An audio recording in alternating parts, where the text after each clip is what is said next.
প্রতিদিন সকাল থেকেই পাইকাররা আর আড়তদারদের সরব উপস্থিতি লক্ষ্য করা যায় বগুড়া শহরের বিভিন্ন গুরুত্বপূর্ণ সড়কে।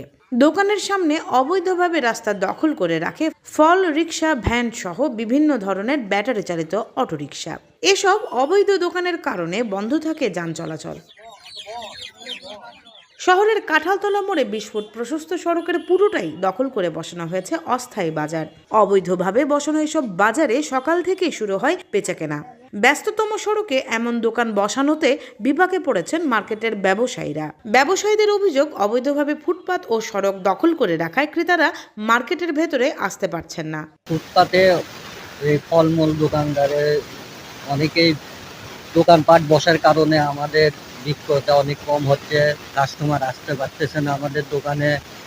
ফুটপাতে অনেকে গাড়ি পার্কিং করতেছে, গাড়ি পার্কিংয়ের কারণেও যানজট বাজে যাচ্ছে, এই কারণেও আমাদের ব্যবসায় ক্ষতি হচ্ছে। আমাদের একটা জাতীয় সমস্যা এই ফুটপাত দখল করে আছে। দ্বিতীয়ত এই যে আছে তাই গাড়ি পার্কিং করে রাখে, এটা আমার প্রথম সমস্যা। আর এই সমস্যার জন্য আমাদের গলিতে, মার্কেটে, রাস্তাঘাটে কেউ আসতে পারে না, অন্য দিক দিয়ে চলে আরেক চলে যায়। প্রশাসনের কাছে আমাদের দাবি একটাই, এই সমস্যাগুলো সমাধান করা অতি জরুরি। অবৈধ দোকানপাটের পাশাপাশি যানজটের অন্যতম আরেকটি কারণ রাজাবাজার, ফতে আলী বাজার সহ বিভিন্ন গুরুত্বপূর্ণ সড়কের উপর ভ্যান, অটোরিকশা ও ট্রাক থামিয়ে মালামাল লোড আনলোড করা। ঘন্টার পর ঘন্টা দাঁড় করিয়ে রাখা হয় এসব গাড়ি। অনেক সময় দেখা যায় ঝুঁকি নিয়ে রেললাইনের উপরেও গাড়ি থামিয়ে নামানো হচ্ছে মুরগি সহ বিভিন্ন ধরনের পণ্য। ফলে যে কোনো সময় ঘটতে পারে বড় ধরনের দুর্ঘটনা। শহর জুড়ে এমন অব্যবস্থাপনায় দুর্ভোগ পোহাতে হচ্ছে সবাইকে। বগুড়া শহরের সকল কার্যক্রম সাতমাথা কেন্দ্রিক হওয়ায় এবং অবৈধ পার্কিং সহ রাস্তার দুপাশে বসা দোকানের কারণে যানজট প্রায়ই লেগে থাকে শহরে। ফলে ব্যস্ত সময় গন্তব্যে পৌঁছাতে কয়েক দফা যানজটে ঘন্টারও বেশি সময় চলে যায়। এমনকি ফুটপাত দখল করে বসা দোকানীদের কারণে পায়ে হেঁটে গন্তব্যে পৌঁছাতেও স্বস্তি নেই এই শহরে। এখানে যে ফলের দোকানগুলা, বিশেষ করে ফুটপাতে যে দোকানগুলো আছে, তারা অধিকাংশ দোকানদার রাস্তার অর্ধেক অংশ নিয়ে রাখছে, প্লাস অর্ধেক অংশ হচ্ছে এই রিক্সা, অটো, এরা পার্কিং রাখে, সবসময় রাস্তার মধ্যে রাখে। তো এরা মানে রাস্তার 4%-এর 3% এরাই দখল করে রাখছে 1%। এই 1%-এ গাড়ি যাতায়াতের, একটা গাড়ি যদি আসে আরেকটা গাড়ি যাওয়ার মতো জায়গা থাকে না, এতে মানুষের চলাচলের অনেক অসুবিধা হয়।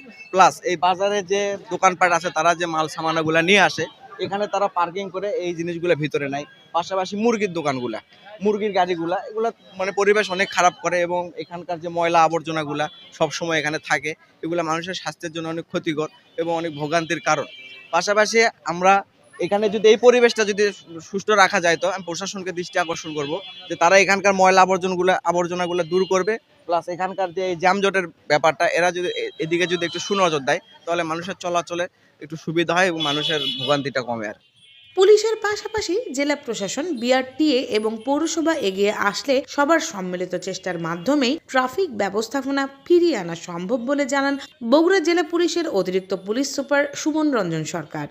শহরের বৈধ নয় এই রকম যানবাহনগুলোকে সংখ্যাকে সীমিত করে নিয়ে আসা, শহরের ফুটপাত সহ অন্যান্য যে জায়গাগুলো যান চলাচলের বাধা সৃষ্টি করে, সেই বাধাগুলোকে চিহ্নিত করে সেই জিনিসগুলোকে অপসারণ করা, রেল লাইনের কারণে যে রেল গেট পড়ার কারণে যে জ্যামটা তৈরি হয়, সেই সবগুলো বিষয়গুলো নিয়ে পৌরসভা, জেলা প্রশাসন খুব মানে প্রয়োজনীয় ব্যবস্থা গ্রহণ করছে।